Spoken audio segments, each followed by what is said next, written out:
How productive do you really feel at work? If you're a business owner, how productive do you feel your employees really are? And are you using the right strategies to make them as productive as you want them to be? I'm going to share with you a really interesting study that has shown that not only are most companies and employees not productive, but they're actually terribly unproductive. I'm Thomas Edwards, creator and author of The One Up Effect, helping high-performing professionals with families have fun becoming their best self through purpose, play, passion, and performance. In this video, I'm going to share with you how bad the unproductive nature in which companies and employees are right now and what you can do to support them so they can be more productive but also maintain a great sense of well-being.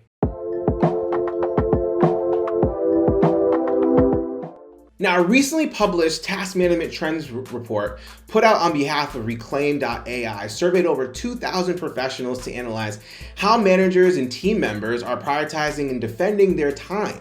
Keyword defending when it comes to focused work across their increasingly busy work weeks, especially during a time where we're trying to figure out how hybrid work and going back to the office and all these factors play in a role. They found that only 12.4% of workers can fully contribute more than 6 hours a day to their actual task work. That's 6 hours out of at least 8. And only 53.3% of the time working on tasks is actually spent on productive work. This actually says that most employees feel like they're productive 12% of the time. Now, I know this is a very small sample size, but this should be really alarming to employees and employers alike. I mean, we push so much for productivity. In fact, we over-glorify and romanticize it. Yet, so many employees are reporting that they're not being efficient. I have plenty of clients and friends that I talk to about how corporate life is. And a lot of times their biggest complaint is they're not really allowed to do the jobs in which they're hired to do because of various reasons. And so I'm going to share with you the big reasons why they feel so unproductive at the work they're being hired to do. One of the big reasons employees feel like they're not being productive is because they're not really given the space and the time to really work. They're inundated with distractions and interruptions that's disrupting their flow and making things increasingly inefficient to work. Before I share the report, I just want to have an aside here. Here's the thing about multitasking and interruptions. It takes a lot of energy for people to go from one task to another. And we don't really account for this. This is what really is considered energy leakage. It just goes away. It's not really attributed to anything other than trying to shift gears and focus on something. So imagine being interrupted by an email, a notification, a Slack message with something that is claimed to be urgent and important, but really it isn't in the grand scheme of things, and it takes you away from the time for you to be productive. And then when you're able to handle whatever fire that is, you now have to go back and use more energy to shift into what you were originally doing, knowing that that energy is totally different, maybe less likely, and you disrupt the flow of what you were doing. This happens throughout the day. And this is what allows people to be really distracted. And the report actually shows that this is true. Employees face on average, according to the report, 31.6 interruptions a day, about 26 meetings per week, and about 2 hours a day of unproductive task work. So you take that and you put it across a certain work week, right? Assuming you only work 5 days a week, that is 10 hours a week.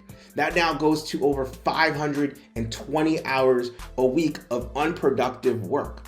Imagine, even if half of that time was cut, how much more productive we all could be as employees and as workers. It's so important that we can try to limit the amount of interruptions, the amount of meetings that we need to have, and try to find ways where we can allow our employees to stay in flow so they can do their required task and do it as well as possible. The second thing is a lot of employees feel overworked and understaffed.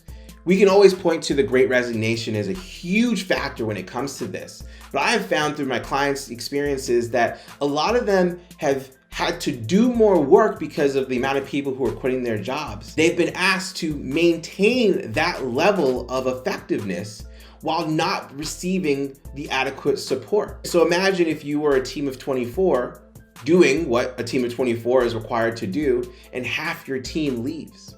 Now all of a sudden you have 12 people that are required to do the work of 24 people. And sure, you're forced under the conditions, and so you're able to do it. You're able to increase your capacity and maximize your output. But that doesn't mean that that's a good thing. That may be good in the short term, but it definitely isn't in the long term. You're going to experience more burnout. What companies don't realize is that is what's affecting employees. It's not sustainable.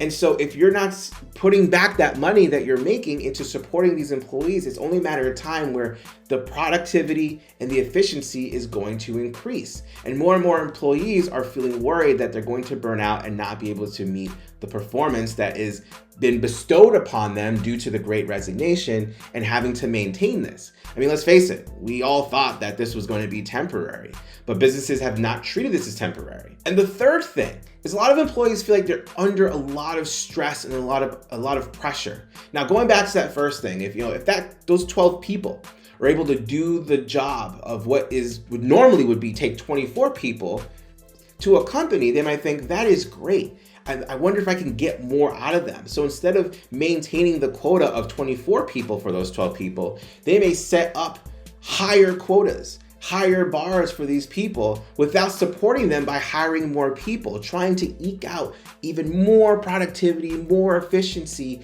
from these 12 people. Now they're doing the amount of work for 30 people, and they're still not being supported. So they feel like they're being asked to do more than what they're actually humanly capable of doing. And you can only force conditions so much until someone burns out or decides that this is not what they want to do. And this is what has decreased employee retention and increased turnover, because a lot of employees just don't want to work that much. They don't feel that it's necessary, nor do they feel like it's fair, especially since they're not being compensated nearly as much as they feel they should. So these three things, if you're able to tackle these three things, you're gonna find that your employees will be happier, they'll wanna stay at the company, and they're gonna feel that they have a better chance of experiencing better well-being that will, over time, go back into the company and create more productivity, more efficiency, and more growth. But this is what I think. Comment below, let me know what you think about this.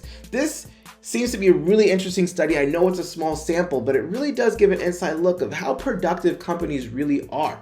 Are businesses really even seeing this? Do they notice this? Do they not care? What is your experience as an employee when you hear this? Do you feel like your employer actually cares about any of this, or are they just trying to really make more money?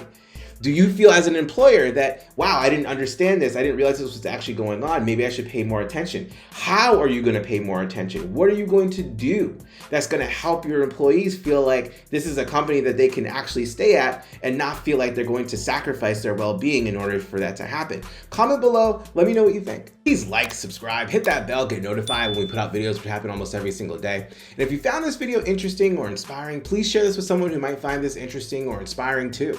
I'd love to hear what they have to say and get them in on the conversation. And if you want to learn the exact process and science behind reducing stress, virtually eliminating burnout, and have fun while creating more success in your health, wealth, faith, marriage, family, career, business, and not feel the need to have to sacrifice personal happiness or professional ambition, you can go to thomasedwardsjr.com. Once again, this is Thomas Edwards reminding you to make life a game that you can win and have fun playing. Until next time, I'll see you around.